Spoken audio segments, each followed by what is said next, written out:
For the last few months, we've been working to make Merrion Gardens a more welcoming and inclusive space, particularly for people of marginalised genders. We spoke to 10 people, each with their own story to tell. Previously, they may have found themselves in the background of society, so this was an opportunity for them to be front and centre. Their portraits will be displayed around Merrion Gardens, and this video will introduce you to the people behind the portraits.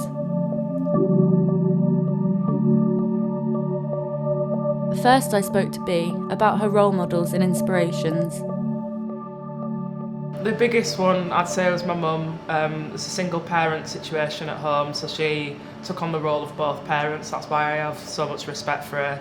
And with her being the white parent, she had to teach herself about a lot of how to look after my hair and how to deal with negative comments that I might get, because she received a lot of negative comments as well. So seeing her resilience, obviously I didn't understand half of it when I was a child because I'm just a kid, and that's just my mum and I've always known her as that. So for her to kind of take that on whilst teaching me how to grow up and respect myself and how to bring things up to people that might upset me, and giving me that confidence to say, I don't like what you said and this is why, and just learning to kind of voice my opinion.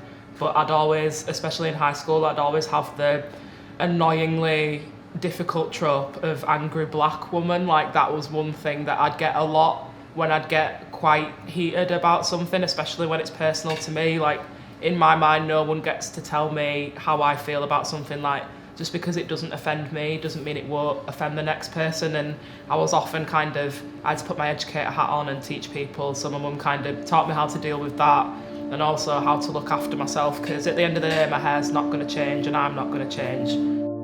Next, I met Nagina. She grew up in Afghanistan, but at the age of 8 was forced to flee the Taliban. Girls no longer had access to education and even received death threats if they tried to attend school. Since moving to the UK, Nagina told me how grateful and excited she is to focus on the education she missed out on, but it was interesting to hear how she still feels that there's work to be done.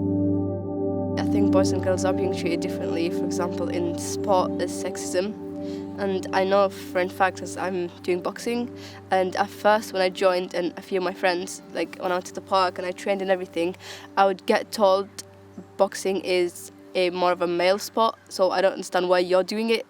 I want to prove them wrong. It's not my thing to prove them wrong, but I just hate the way they do it. It's just not fair. We're all humans, treat us equally. We don't deserve to be like one of us put in top, one of us at the bottom. Like, just make it an equal society instead of being patriarchy and male dominated only. I started boxing in year 6 and I was the only girl there with all the boys, and it was really getting awkward and uncomfortable, but I didn't give up, so I just kept going. Because I was like, that's the right thing, keep going. And I did knock down one guy, and it just made me feel like a champion.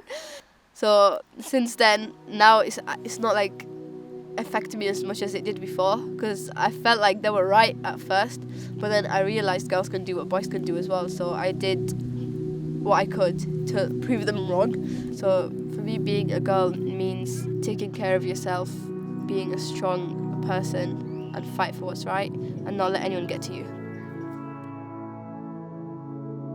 It seems that other young people have similar views on the way girls are treated differently to boys in school. I spoke to Mel and Amelia, the youngest people I interviewed, about what it means to be a girl. For me, being a girl is like being equal, and I think being a girl is great, and like I used to love dresses as well as I was little. But as I've grown over time, I've realised that just because I'm a girl doesn't mean that I can't do things like basketball or football or wear the clothes I want to wear. It's just really being equal for me, and being a girl is really special. Yeah, well, for me, I think, like, I'm just going to use school as an example, but, like, in PE sometimes, like, for instance, if girls want to wear shorts and they, like, have to have leggings underneath because they're, like, it seems like they're trying to show something off, and then when the boys wear shorts, it doesn't matter because they're just warm. And then it's like, I have a boy best friend, and for instance, if we're just playing about or joking around, people say, oh, you're flirting with him, or you two like each other, and it's like, oh, well, why does it matter that we're playing with each other? It doesn't mean that we like each other. And, like, it just really frustrates me because it's like, just because I have a friend who's a boy, it doesn't mean that I like him.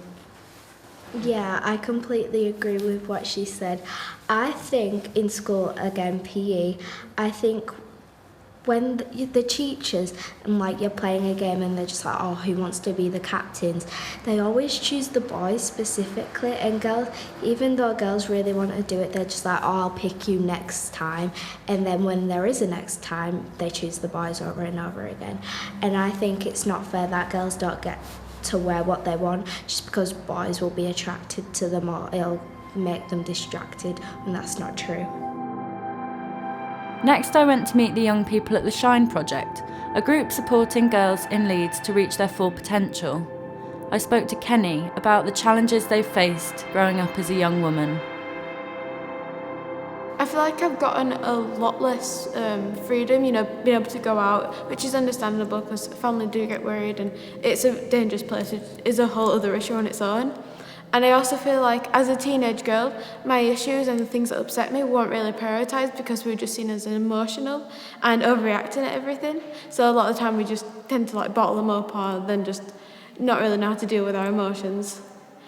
I also feel in my particular situation that gender roles and they were very heavily enforced, grow up, you don't need to work, you can just marry a husband, which as a lesbian was a whole other thing to hear, and you don't really need an education, this and very outdated views. I also spoke to Angel, a newcomer to the Shine Project, who mentioned they'd experienced bullying at school. I wondered if they'd noticed a difference in themselves since joining the group. Yes, a big change, and my confidence has gone up lots, so it's nice. They give you somewhere to be yourself and really express yourself within what you enjoy to do, whatever it may be. When I was younger, like I say, when I got bullied, it was specifically because I was non-binary, and a lot of people invalidate me because of how I identify. So yeah, it gets me down a lot because sometimes I look at myself and I'm like, oh, I don't like what I see. But then sometimes, like when I go to Shine, I'm like, oh, but like maybe this isn't a bad thing, the way that I am. So. I was interested to find out more about people identifying as non-binary, people who don't see themselves fitting into a box of solely male or female. I asked Mural if there was a defining moment in which they realised this is how they felt. I think when I became aware of the term non-binary, I was like, that's me. Like I felt like it didn't necessarily click. It just kind of filled in a gap with like a word, and because of how I was with like the English language and reading and writing, to me, I've always felt more than I've read or understood. And I was talking to a kid at a school, and they were like, oh, like I really like girly things, and they've got like a female anatomy, and they were like, oh, I don't want to be a woman, but I still like some things about being a woman.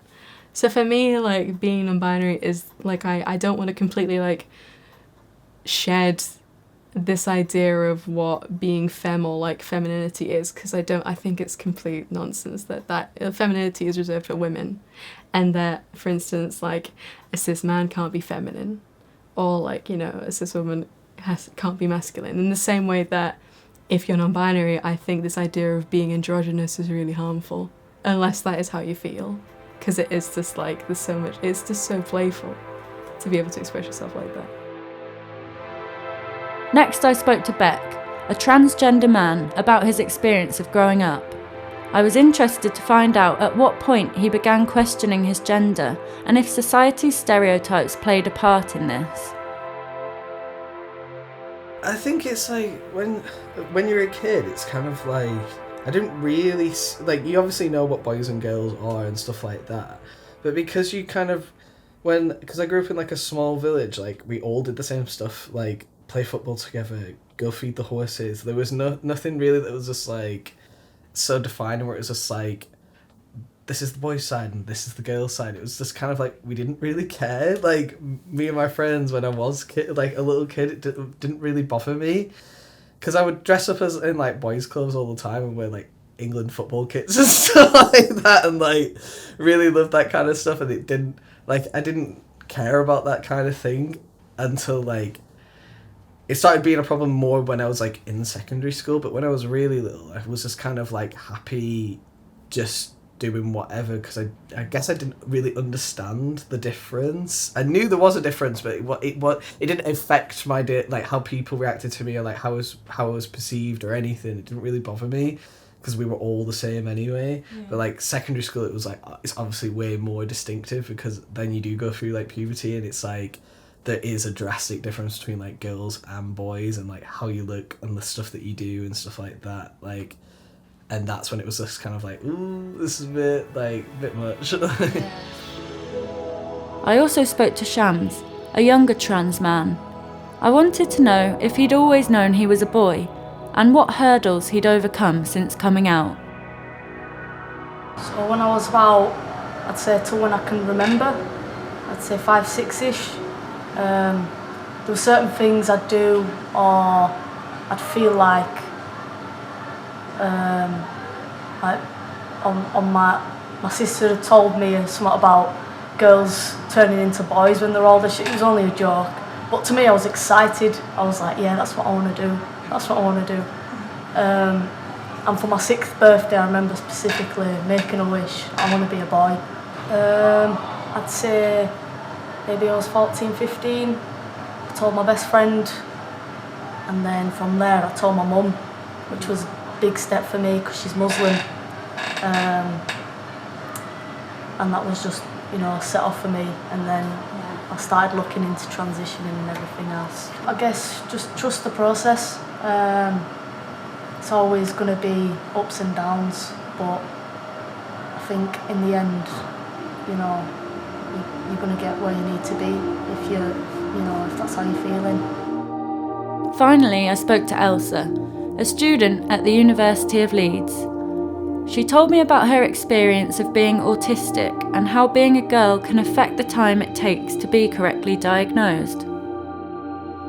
The whole diagnosis system of autism is based on men, and I'm not saying that the diagnostic system is structured for men. I think it's just that it is a lot easily understood when it's a man compared to a woman, and I think it's just a lot of girls I've heard have ended up getting diagnosed with all these other different like mental illnesses before they'll actually get diagnosed with autism, which could be another thing. Like, it could be literally due to just like stereotypes of women as well, like you're being too emotional and you're being too dramatic. So it's like those sort of sides of being a woman as well probably have a major factor.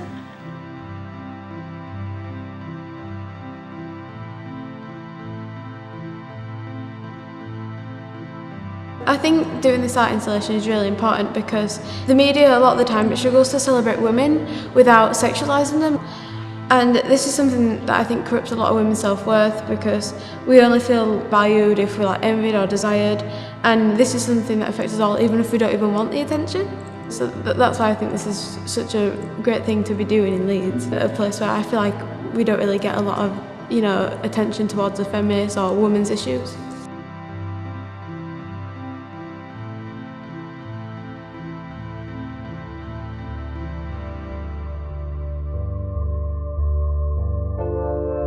I hope listening to these people speak so honestly and openly about their experiences gives everyone an opportunity to stop and reflect on the challenges that continue to be faced by marginalised members of society. It's easy to put people in boxes and not know how to react when someone doesn't fit your preconceived ideas of the world. Each and every one of us is unique in our own way, and everyone deserves to be represented and respected however they identify or look or feel.